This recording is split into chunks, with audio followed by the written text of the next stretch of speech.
3/8/2026 அன்று நாடாளுமன்றத்தில் மத்திய ஜல்சக்தி அமைச்சகம் அளித்த பதிலும் கர்நாடக அரசு நடுவர் மன்ற தீர்ப்புக்கு இணங்க திருத்தப்பட்ட விரிவான திட்ட அறிக்கையை இதுவரை சமர்ப்பிக்கவில்லை என்று தெரிவிக்கப்பட்டுள்ளது.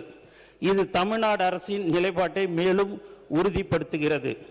இதற்கிடையே மத்திய நீர்வள குழுமம் CWC காவேரி படிகளில் புதிய நீர்ப்பாசனம் மற்றும் பல்நோக்கு திட்டங்கள் தயாரிப்பதற்கான வழிகாட்டுதல்களை டிசம்பர் 2025 சம்பந்தப்பட்ட மாநிலங்களுக்கு அனுப்பி வைத்தது.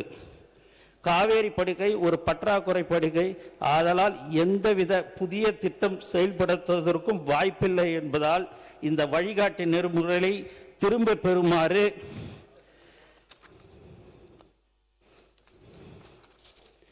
மத்திய நீர்வள குழுமத்தையும் மத்திய ஜல்சக்தி அமைச்சகத்தையும் கேட்டுக்கொண்டது.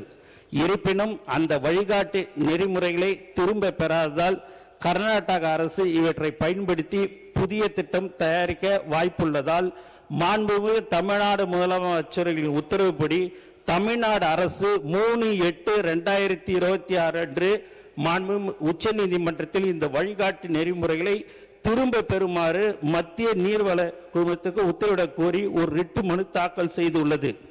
எனவே காவேரி நதிநீர் பங்கீட்டு மற்றும் கர்நாடக அரசு மேகதாது அணை கட்ட மேற்கொண்டு வரும் முயற்சிகளை தடுப்பது உள்ளிட்ட முக்கிய பிரச்சனைகளில் மாண்புமிகு தமிழ்நாடு முதலமைச்சர் அவர்களான தலைமையிலான தமிழக வெற்றி கழக அரசு உரிய கவனம் செலுத்தி தமிழ்நாட்டின் உரிமையை சிறிதும் விட்டு கொடுக்காமல் தொடர்ந்து நடவடிக்கை மேற்கொண்டு வருகிறது என்ற விவரத்தை இந்த மாமன்றத்துக்கு மாண்பு மேயர் தலைவர் அவர்கள் வாயிலாக தெரிவித்துக் கொள்கிறேன்.